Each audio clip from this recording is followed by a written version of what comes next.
it looks is that you do not have enough staff, you do not have enough people doing the work when oftentimes you do, it's a matter of how you are going about with the operations of your nonprofit. And we're going to get a little bit more into what that looks like and then how to circumvent some of these issues and go on the back end and correct some of these problems that you are experiencing. So if you saw this live, I'm gonna put in the comment a link that I'm gonna refer to. Uh, capacity building guide. I'm going to put that in the comments, and then when I'm going through this, we'll talk a little bit about what that is, because I think it's very important to today's topic that we talk about how a nonprofit fixes its operations and to basically enhance its efficiency, align the activities that the organization has to ensure that it aligns with the mission and also being able to achieve a greater impact.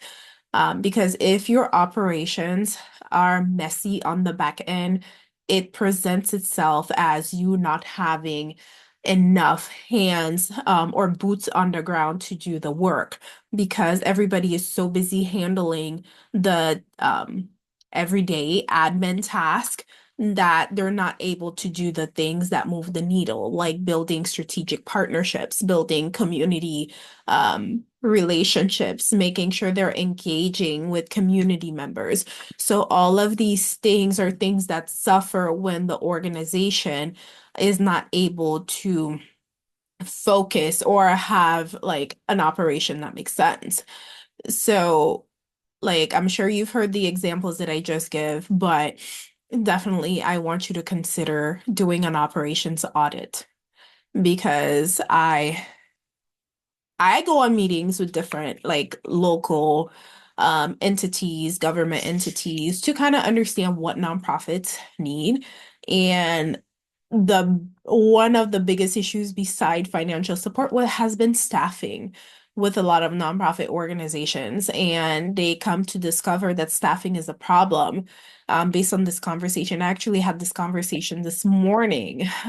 And it's funny that some of my posts were about operations that they do not have the capacity or they bring people on the staff, but they can't retain them because their operations don't make sense. Okay, like people come in, like the organization is messy, it's not doing what it's supposed to do, and people just want to go. They want to go work somewhere else that's not expecting them to do everything for nothing. Okay, so let's talk about what an operations audit is and how your organization can benefit from that. But before we do that, quick intro. My name is Stacy. I am a nonprofit consultant and I help smaller to mid-sized nonprofits grow in the way of strategy and building their capacity. And also, a lot of nonprofits that I work with retain my services because they understand that they need their time focus on other activities and the day to day is not something that they can do. So, let's get going. So when you are conducting an operations audit, like a few things I want you to do is really be open and be honest with yourself. And the organization, like bring other leaders in because you need to come to a space and a place where you are not just trying to make yourself feel good, but really being honest with where the organization is, where it could be, and not just your projections. Because I want you to take your projections out of it and realize that your nonprofit is able to become what you envision it to be, but you got to stop projecting. So, for the operations audit, I want you to review your current processes. And most of you, maybe have not done that, and some of you have. So, review your current processes. I'm not sure who's here. I don't know if that was Robin that I saw, but please let me know because this computer here doesn't tell me who's here. So yes, hashtag live. Let me know who's here so I can talk to you and let you and say hi. But okay, so for the operations audit, step one, review your current processes. I don't care if you grab a computer and open a Google Doc or whatever it is. I want you to start mapping out existing workflows. Okay, what are you doing on a day-to-day or on a on a weekly basis to ensure that you are accomplishing your mission. Now, I want you to be very clear on that. So you have to like, it's gonna be, you have to be intentional about this because if you are not, then you are going to be missing out on the opportunity to figure out where you have holes, where you have gaps so you can plug them effectively. So you're gonna map out existing workflows. What are you doing on a day-to-day? And that will include like program delivery. What programs are you delivering? Doing are you delivering programs directly to the direct services and direct services? What are you doing? How are you delivering those programs? Are people coming to you through a partner, through referrals? What is happening? Your financial management, I want you to list that out. Do you have a way to track your spending? Are you doing that? What are you doing? And HR wise, what are the HR functions? Do you have a manual for your organization? What is it that exists right now for your organization? So I want you to list all these things: HR functions, financial management, your existing workflows.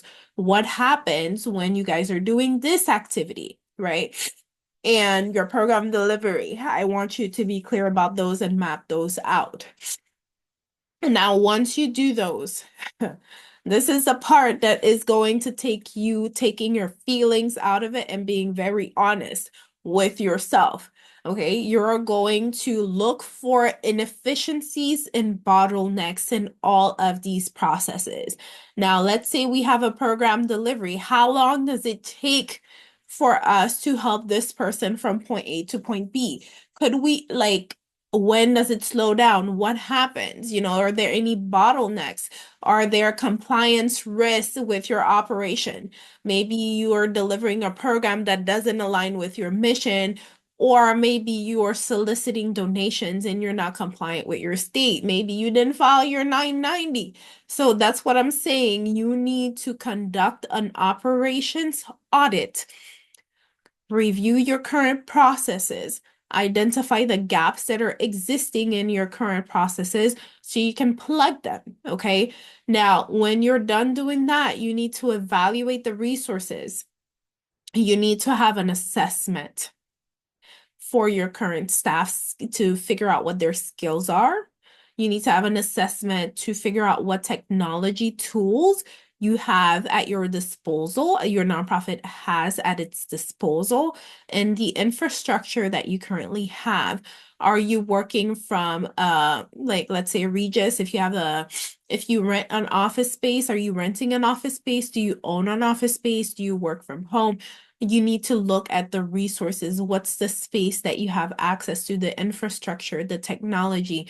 Do you have access to project management tools like Monday.com, which is free for nonprofits if you apply? Do you have access to Canva to ensure that you have a digital outreach or marketing tools, like anything like that? You need to assess what you got. Do you have like a donation platform like GiveButter, DonorBox, whatever it is, Zeffy?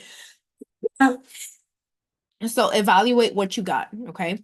Now, once you do that, I want you to start creating a comprehensive report of the findings when you did that, because then after you do the audit, you have to report what you found and what your priority areas are and what needs immediate attention, because that's the other thing. You have to kind of like start fixing the problems as they come up. So where do you need to focus like right now? Okay. And now, once you're able to do that, what's going to happen and why it's important, you're going to be able to standardize procedures for recurring tasks So how that like donor management, volunteer coordination. So what happens when this is streamlined and you have a standard or a protocol for it? When you are bringing new staff on board, they do not feel overwhelmed with the work that you are presenting them.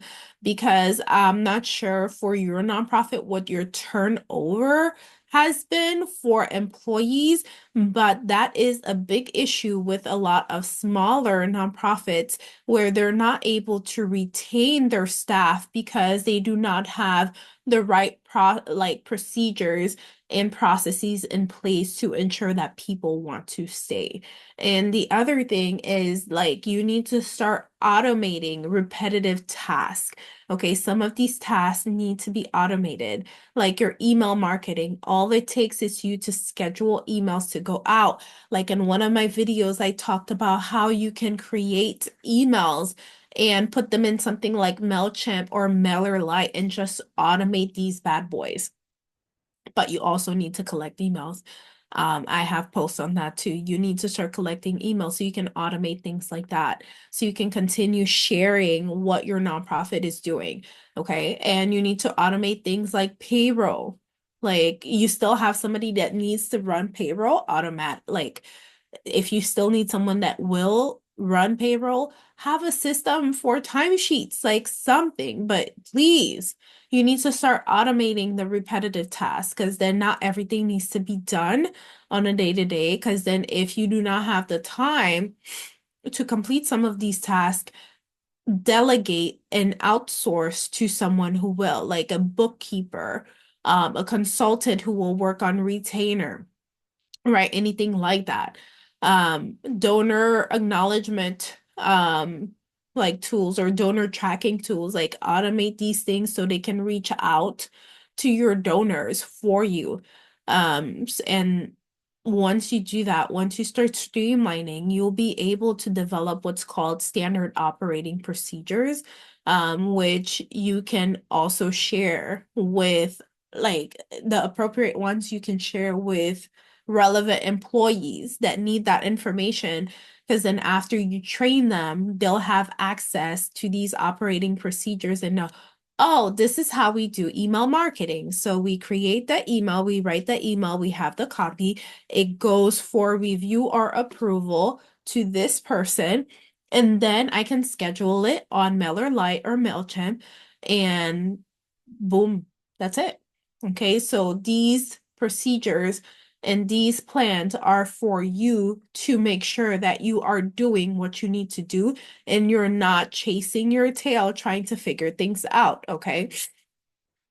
So I really want you to take into consideration that your operations will determine whether or not you have the capacity to grow and continue to thrive as a nonprofit organization. Okay, because then there are other things in here, but I don't think my voice and my energy level is there, but I'll mention them. Like you need to start working on strengthening because you're like your leadership and staff capacity. Okay. So all of these things matter in the grand scheme of things. And like we talked about financial management when you were auditing. So these are all things. And then communication, collaboration, these are all things that you need to improve within your organization to ensure that your organization can grow. Because without a nonprofit that does not have its back end processes in line will struggle to grow because then you're so focused on the day to day that you are spending too much energy here instead of where it matters. So definitely I did mention earlier that I'm gonna put a link in the comments. It's called the Capacity Building Guide. So it's a free guide and it has an assessment for you to look at your capacity. Like, because then I talk about operations, but also capacity is important. You can look at your capacity and see where you have gaps and what you can do for that. So, like I said, with that in mind, I am going to I'm going to go, but if you have any questions, definitely leave them in the comments so we can chat a little bit more about what your organization needs and then what the best resources are for you. But anyways, have a wonderful week and thank you so much, everyone. Bye.